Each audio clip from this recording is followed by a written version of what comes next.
Everyone and welcome back to the channel.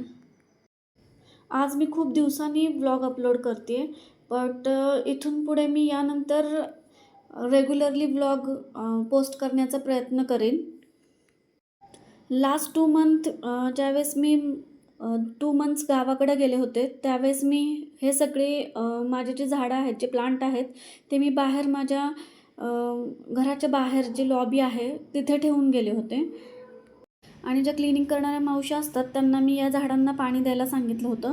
पण यामधली बरीच झाडं खराब झालेत आणि काही खराब होण्याच्या मार्गावर होती, कारण त्या लॉबीमध्ये काहीच सूर्यप्रकाश येत नव्हता. आणि रिटर्न आल्यानंतर मी ते सगळे प्लांट्स माझ्या गॅलरीमध्ये ठेवले आणि त्यांना व्यवस्थित खत पाणी वगैरे घातलं. तर जे खराब होण्याच्या मार्गावर असलेली झाडं आहेत ते पण व्यवस्थित झाली. आणि या ज्या बाकीच्या कुंड्या दिसत आहेत तुम्हाला, तर त्यातली सगळी झाडं खराब झालेली आहेत. सो आता बघू नंतर कोणती झाडं लावता येतील त्यामध्ये. गावाकडं खूप दिवस राहिल्यामुळे वेट पण खूप वाढलं होतं आणि मला स्वतःला पण ॲक्टिव्ह वाटत नव्हतं. तर मग मी रोज थोडा एक्झरसाईज करायला स्टार्ट केली आणि डाएट पण थोडंसं चेंज केलं, जेणेकरून थोडंसं मला फ्रेश पण वाटेल आणि थोडं ॲक्टिव्ह पण वाटेल आणि वेट पण थोडंसं कमी करता येईल. तर त्यासाठी मी जो काही डाएट प्लॅन बनवलेला आहे, म्हणजे स्वतःच जो काही डाएट प्लॅन बनवलेला आहे की काय खायचं आणि काय नाही, तर ते आज मी तुमच्याबरोबर शेअर करणार आहे. तर मी आज दिवसभर काय खाते हे मला तुमच्याबरोबर शेअर करायचं आहे. तर थोडंसं गुगल केल्यानंतर मला समजलं की हाय प्रोटीन डाएट खूप गरजेचं आहे आपल्याला हेल्दी राहण्यासाठी. तर म्हणून मग मी माझं डाएट हाय प्रोटीन ठेवण्याचा प्रयत्न करते. तर एक्झरसाईज झाल्यानंतर मी म्युसली बाउल बनवलेला आहे.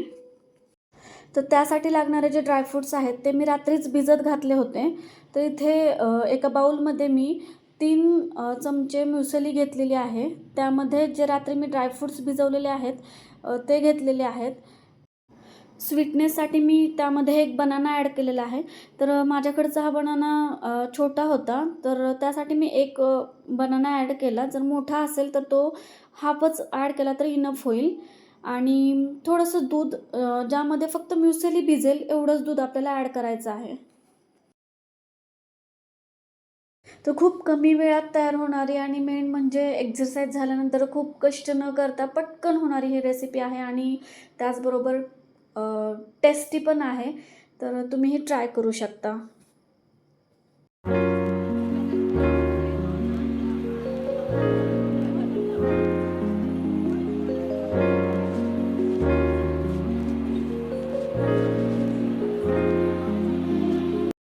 तर दुपारच्या जेवणासाठी मी बनवणार आहे नाचणीचं थालीपीठ, ज्याला रागी किंवा फिंगर मिलेट असंही म्हणतात. तर त्यासाठी मी इथे थोडासा भोपळा आणि गाजर ग्रेट करून घेतलेला आहे. एक कांदा पण किसून घेतलेला आहे.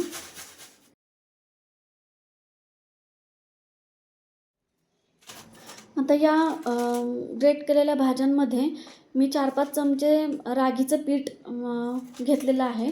त्यामध्ये आपल्याला 2 चमचे बेसन पीठ घ्यायचं आहे.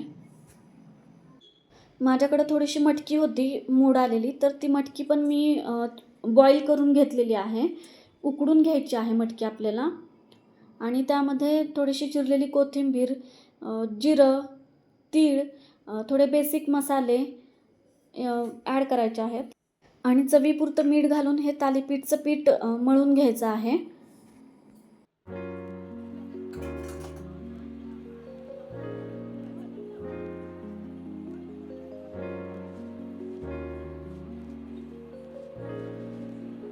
तर हे नाचणीचं पीठ ग्लुटन फ्री असतं, त्यामुळं आपल्याला खूप मोठे थालीपीठ नाही बनवता येणार याचे. तर छोटे छोटेच थालीपीठ बनवायचे आहेत, जेणेकरून ते तुटणार नाहीत.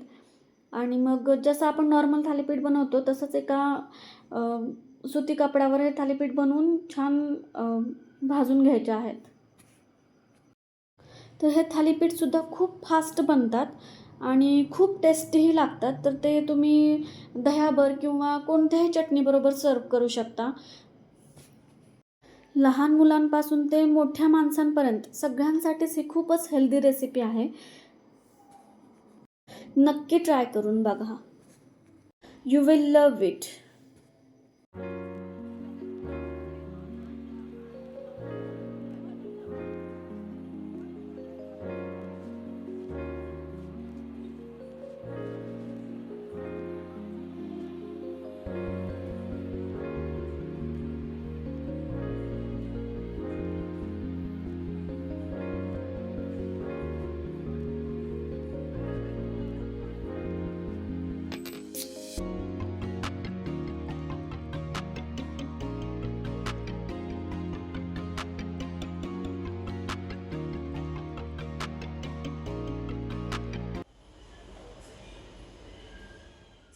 तर रात्रीचं जेवण थोडंसं मला लाईटच करायचं होतं.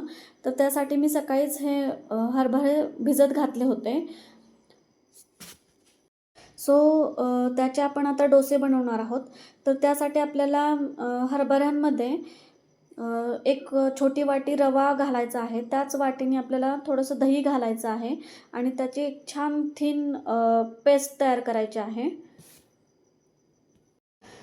एकदम बारीक छान स्मूथ पेस्ट तयार करून घ्यायची आहे आणि त्यामध्ये थोडंसं मीठ घालून आपण हे वाटण थोडंसं बाजूला ठेवूया रेस्ट करण्यासाठी. आणि या डोस्याबरोबर मला एक चटणी बनवायची आहे, टोमॅटोची चटणी. तर त्या चटणीची रेसिपी बघूयात. सो बाहेर गेल्यानंतर आपल्याला डोसाबरोबर जी चटणी, टोमॅटोची चटणी सर्व केली जाते, तर ती चटणी मी आज बनवणार आहे. सो त्यासाठी इथे कढईमध्ये मी थोडंसं तेल घातलं. त्यामध्ये आपल्याला थोडंसं जिरं, साबूत लाल मिरची आणि लसूण घालून छान परतून घ्यायचं आहे. नंतर ते सगळं व्यवस्थित परतल्यानंतर त्यामध्ये मी इथे एक 4 चमचे उडदाची डाळ घातलेली आहे. ती पण आपल्याला व्यवस्थित परतून घ्यायची आहे. जर तुमच्याकडे जी छिलकेवाली उडदाची डाळ असते ती असेल तर त्यानेही चटणी खूप छान बनते. पण माझ्याकडे नव्हती, सो मी इथे जी नॉर्मल उडदाची डाळ असते ती घातलेली आहे. आणि उडदाची डाळ छान परतल्यानंतर त्यामध्ये मी 2 टोमॅटो आणि त्यामध्ये थोडंसं मीठ घालून छान परतून घेतलं आणि ते थंड झाल्यानंतर त्याची पेस्ट करून घेतली. आणि वरून थोडीशी मोहरी आणि लाल मिरचीचा तडका दिला तर ही चटणी आणखीन टेस्टी बनते. सो चटणी रेडी आहे. आता डोसे बनवून घेऊयात. तर डोस्याच्या पॅनला तुम्ही घी किंवा थोडंसं तेल लावून हे डोसे बनवून घेऊ शकता.